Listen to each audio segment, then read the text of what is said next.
Baik, Baik, selamat selamat siang siang kepada Ibu kepada Tengku Ibu Tengku Irmayani Irmayani selaku selaku dosen dosen pengampu tugas pengampu pembangunan tugas pembangunan politik. politik. Jadi Jadi kami kami dari dari kelompok kelompok Singapura akan Singapura akan mempresentasikan mempresentasikan bagaimana sih bagaimana sih sebenarnya sebenarnya pembangunan politik pembangunan politik Singapura ini Singapura ini bisa bisa berkembang pesat. berkembang pesat. Kita bisa lihat Kita dari bisa segi lihat dari segi ekonominya, ekonominya, dari segi dari segi budayanya, budayanya, dan yang dan yang lainnya. lainnya. Nah, sebelum Nah, kita sebelum masuk kita ke masuk ke pembangunan pembangunan politiknya, politiknya, kami akan kami akan memperkenalkan diri. memperkenalkan diri. Saya selaku Saya selaku moderator, moderator, juga juga pemateri, pemateri, akan akan memperkenalkan nama. memperkenalkan Nama nama. saya Nama Alvin saya Rizky Alvin Rizky Saragi dengan Saragi NIM dengan NIM 2409 06058. 2409 Saya Arfan Menotong dengan NIM 2409 juga sebagai pemateri.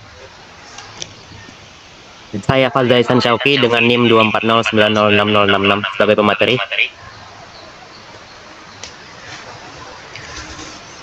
Saya Heri Ruben Simanjuntak dengan NIM 240906018 sebagai pemateri. Saya Gideon Pandiangan dengan NIM 240906034 sebagai pemateri. Nah baik, kita akan masuk ke videonya. Kenapa sih sebenarnya Singapura ini berpisah dengan Malaysia?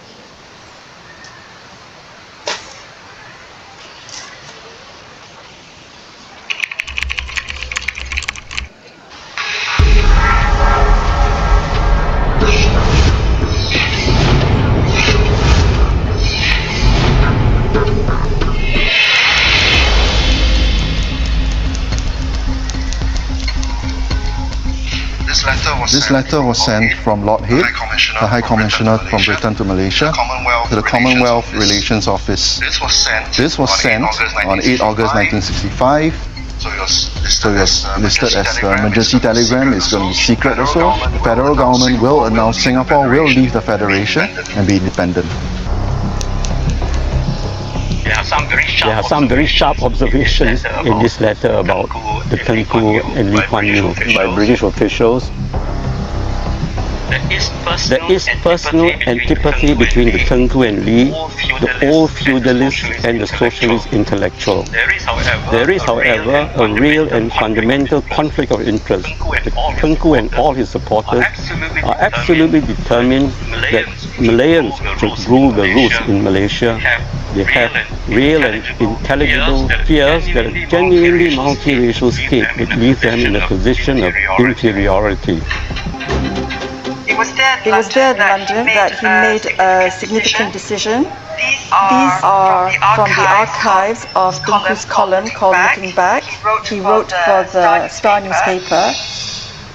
The article here is him talking about the events that led to the separation, the split with Singapore. Just after that session of Parliament, I went to England to attend the Prime Minister's conference in June 1965.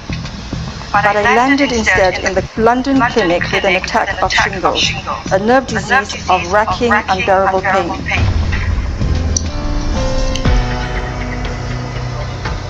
Every movement caused grinding pain, but my mind was alive and active. So as I lay there, I was thinking of Mr. Lee Kuan Yew and what I thought did not drive the pain away, but made it worse. He was thinking of how to solve this problem, and there was only one way out, and that was to get Singapore to separate from Malaysia.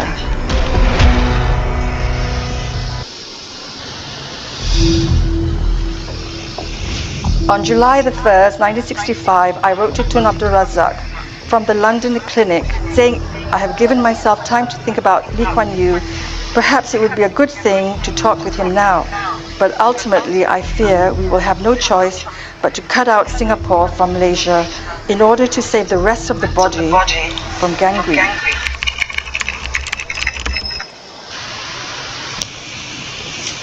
Nah, kalau kita lihat dari video tadi, cuplikan awalnya adalah surat, teman-teman. Dari tanggal 8 Agustus 1965, satu hari sebelum resmi Singapura itu memisahkan dirinya dari Malaysia. Nah, sebenarnya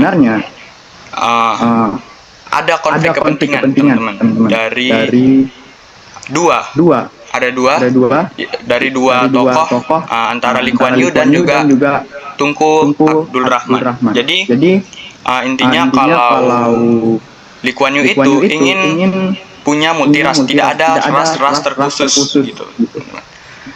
Dan kalau Tunku Umar ini dia lebih ke arah orang-orang Malaysia ini, orang Melayu ini punya punya suku yang istimewa gitu. Jadi karena ada konflik kepentingan ini dan ini memuncak, ini menimbulkan namanya konflik yang lebih besar. Nah, jadi sebenarnya waktu itu Tunku Umar itu lagi kena penyakit. Jadi dia pergi ke luar negeri untuk berobat.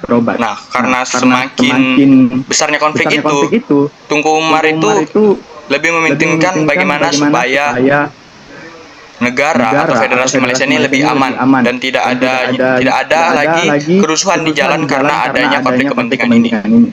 Jadi intinya karena didesak juga karena penyakit, Tunku Umar ini memutuskan untuk ya udah Singapura boleh berpisah. Nah, jadi setelah surat itu tadi yang 8 Agustus 1965 tadi, besoknya 9 Agustus 1965 Singapura itu resmi berpisah dari Federasi Malaysia.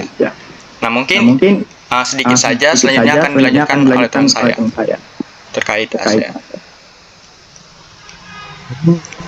Sangat pemisahan dari Malaysia. Saya akan menjadi peran Lee Kuan Yew dalam sistem politik stabil di sini. Di mana setelah berpisah dan merdeka diri, negara Singapura itu memberikan kapal gitu kepada nah, beberapa negara menganggap negara Singapura sebelah mata, dikarenakan banyaknya kemungkinan dari negara Singapura yang kemungkinannya jadi maju tidak ada.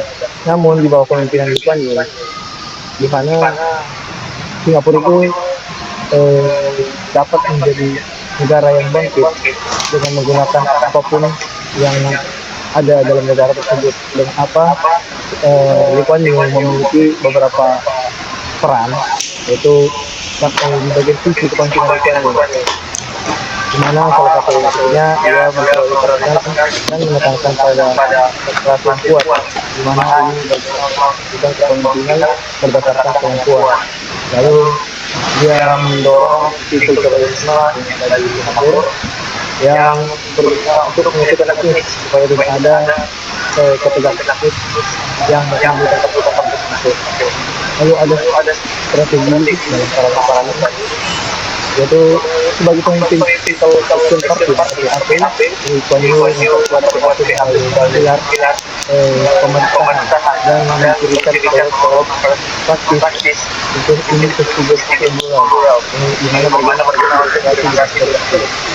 Dan juga hukum diterapkan tegas melalui itu untuk menangkal politik di penyebaran ideologi itu berdasarkan dengan peristiwa perandingan. Dan ada pun juga pencapaian yang dilakukan oleh para Lee Kuan Yew.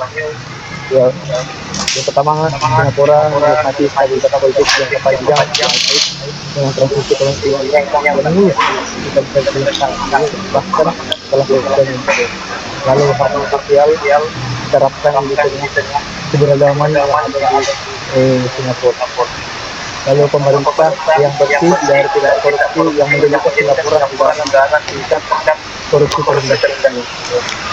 Lalu di bagian-bagiannya cut out Singapore, Malaysia, in order to save the rest of the body from bagian Singapura bergabung dengan ASEAN.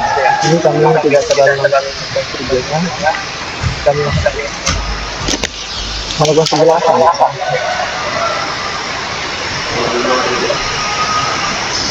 Data. Di sini saya akan menjelaskan di mana latar belakang Singapura dan urgensi politiknya dan atau bentuk organisasi.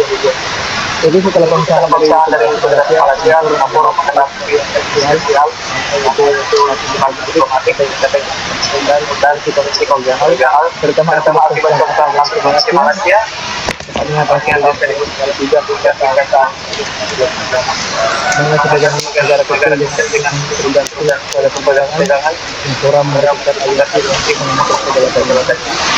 Di mana ASEAN yang diberikan melalui negara foundernya yaitu Indonesia, Malaysia, Filipina, Thailand, dan Singapura ini menawarkan solusi melalui perdamaian dan bagi Singapura perdagangan awal diplomasi untuk menciptakan hubungan regional memungkinkan fokus pada pembangunan adapun kontribusi Singapura dalam ASEAN pergerakan sebagai negara pertama mengintegrasi dalam konstitusi ASEAN sebagai institusi netral negara bebas dari kekuatan besar Amerika Serikat bagi negara itu dan tidak menjadi negara akan penting solidaritas nasional dan untuk pemerintah berkaitan mungkin bisa mendorong kehidupan ini dan kemudian jadi dalam demokrasinya beberapa dampak Singapura seperti keamanan dan kedaulatan, diplomatik, kebijakan politik dan penanganan integrasi dari politik. Mungkin sekian sebulan.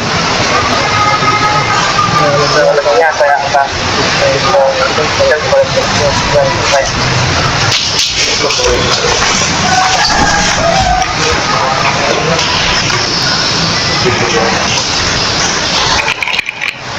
Setelah merdeka, Singapura di bawah kepemimpinan Lee Kuan Yew perlu mengambil langkah strategis. Satunya mereka nggak punya modal apa-apa, selain penduduk Singapura itu sendiri ini wilayahnya cukup strategis. Dengan cuma bermodal aja sejak awal, Singapura langsung berupaya gitu buat membuka gerbang lebar untuk kedatangan asing. Tapi siapa sih yang mau datang atau investasi ke negara kecil yang belum ada apa-apa kayak gitu? Nah menariknya di tahun 65 konflik perang dingin tuh lagi memuncak terjadi di Vietnam antara Amerika dan pihak komunis yang didukung sama Uni Soviet. Saat itu Singapura ngebuka diri buat mulai wilayahnya sebagai pelabuhan militer dan juga markas nih buat kapal-kapal perang Amerika dan Inggris. Dengan cuma nyewain wilayahnya yang cukup strategis, Singapura berhasil mendapatkan 200 juta dolar yang itu setara sama 15% pendapatan nasional mereka di tahun 1967. Sejak saat itu Singapura terus berupaya buat menjaga kepercayaan dan memenuhi investasi negara-negara barat. Setelah perang Vietnam berakhir, Singapura itu langsung merevitalisasi pelabuhan mereka dengan cara menyerap bekas markas Angkatan Laut Inggris jadi pelabuhan Sembawang. Mereka juga membangun dermaga baru di Jurong Pasir Panjang dan wilayah lain. Dengan pembaruan teknologi bongkar muat yang canggih dan sangat efisien, Singapura punya salah satu pelabuhan terbesar, tercanggih, dan juga tersibuk di dunia yang menghubungi 123 negara di dunia dan berkontribusi 20% terhadap arus perdagangan maritim dunia. Karena jadi pelabuhan maritim yang punya fasilitas dan infrastruktur yang baik, di 10 tahun pertama sejak merdeka, Singapura itu udah jadi tujuan investasi dari negara-negara barat, khususnya di sektor manufaktur yang pada akhirnya jadi penyerapan tenaga kerja lokal buat jadi buruh manufaktur. Seiring dengan gencarnya investasi asing yang masuk nih, Singapura tuh mulai fokus buat ningkatin SDM mereka supaya bisa jadi para tenaga kerja yang baik. Pemerintah mulai ngedirin banyak sekolah kejuruan dan bayar lulusan asing buat melatih para pekerja Singapura di bidang teknik sipil, petrokimia, dan juga teknologi industri. Sementara buat pekerja yang gak cocok di sektor industri, mereka bakal dialihin ke sektor jasa dan pariwisata. Dengan strategi ini, Singapura berhasil mengalih sektor ekonomi mereka yang awalnya di industri dengan nilai rendah, kayak tekstil, garmen, dan elektronik kecil. Di tahun 90-an, Singapura beralih ke industri besar yang lebih canggih, dan juga bernilai tambah lebih besar kayak bioteknologi, farmasi, perkapalan, software engineering, sampai jadi pusat manufaktur elektronik terbesar di kawasan ASEAN. We have it.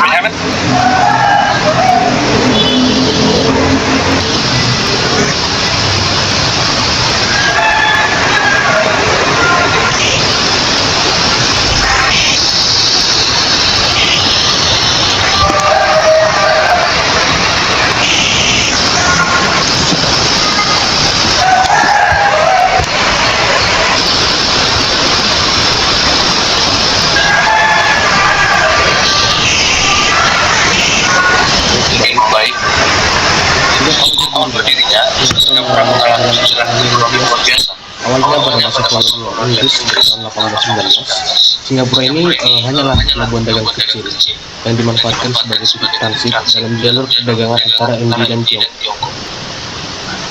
Ekonomi pada saat itu sangat bergantung pada perdagangan pelabuhan dan jasa pendukungnya.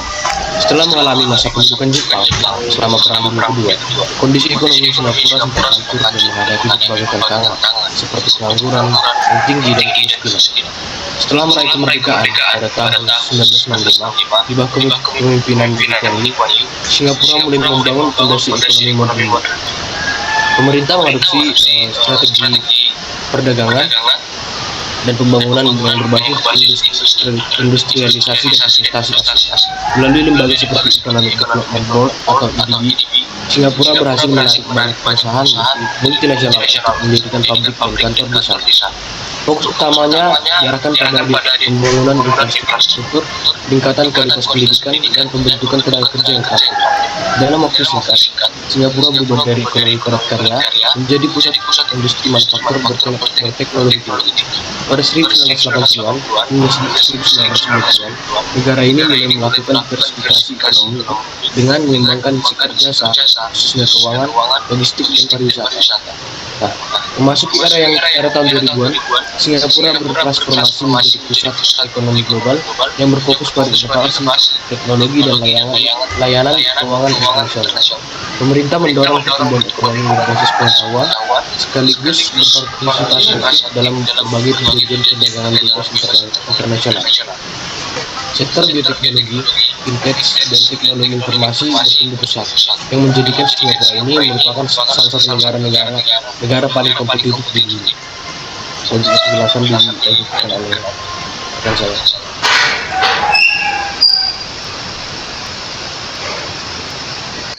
But unfortunately, the history isn't exactly long, nor is it straightforward. In many other countries with a Westminster system, the Prime Minister is usually the leader of the political party with a majority in Parliament. But unlike many other countries, the party leader isn't decided in public elections. The only thing that has been kind of consistent is that there has to be a consensus among peers about who is to be the successor to the Prime Minister. Let's take a look at it more closely. After the 1984 election, then PM Lee Kuan Yew elected to the second generation of leaders to decide who would lead. Tony Tan, yes, our future President Tony Tan, invited 11 of his fellow young cabinet ministers to his house for coffee, orange juice and chocolate cake to discuss the matter. Lee Kuan Yew had made his preferences known very clearly and publicly, but ultimately it was a decision to be made by the ministers themselves. The story goes that Goh was late to the meeting and that Tan had ruled himself out, and that by the time Goh arrived, a unanimous decision had been made. The next day, Goh told Lee about the decision and subsequently submitted his recommendations for cabinet. On December 31st, Goh was announced as the first DPM designate, and it was made public that he was to be Prime Minister when Lee Kuan Yew steps down. After 5 years as DPM, Lee Kuan Yew stood down and Goh became Prime Minister. Lee Hsien Loong's potential to succeed Goh Chok Tong was in conversations from the very start of Goh's premiership. Lee was made DPM in Goh's 1990 cabinet. But of course, potential doesn't necessarily translate. A final decision still had to be made when the time came. In 2004, Goh instituted a process and hoped to entrench the tradition that involved more PAP leaders. 3 separate meetings were held to settle the issue. The first was amongst ministers and sought to gain a consensus for a choice. The second was to have this choice presented to PAP MPs and to have them suggest alternative names as well. None were submitted. The last was a presentation to the PAP CEC to seek an endorsement. At all 3 stages, the unanimous choice was then DPM Lee Hsien Loong. And so in August 2004, Lee was sworn in as Prime Minister.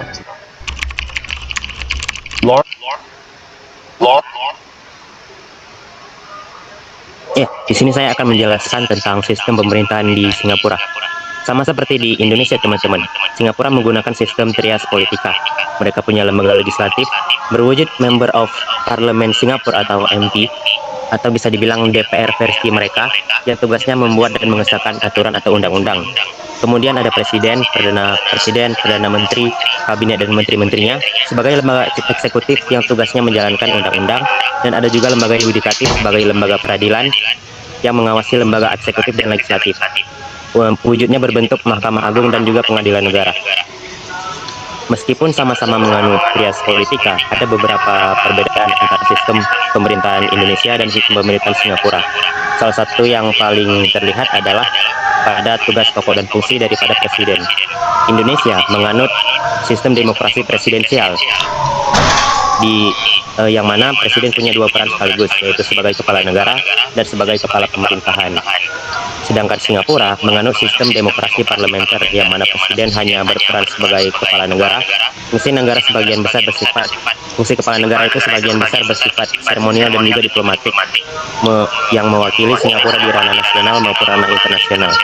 Dan di sisi lain, tugas sebagai kepala pemerintahan dijalankan oleh Perdana Menteri. Perdana Menteri lah yang mengelola dan memastikan pelaksanaan kebijakan publik, memimpin kabinet serta menjalankan pemerintahan sehari-hari. Sekian. Not their opinions and preferences, but they now involve the neutral party, who sought views from individual ministers separately. Before a consensus is reached, those involved were also asked to rank the potential candidates in order of preference, excluding themselves. PM Lee and the two SMs were excluded from the process. The findings and decision were then presented to the group collectively, and subsequently the other PP MPs, both of which endorsed the decision. In a press conference, Kor shared, probably the first time in Singapore's history, the votes earned by Wong. So what can we surmise from this? Truthfully, there isn't exactly a concrete answer as to how the Prime Minister is determined. The only seemingly consistent determiner is that there has to be a consensus amongst peers. And if 3 data points are sufficient to determine a trend, then we can also say that the process is getting more transparent and more consultative. Guess we won't really know till we know.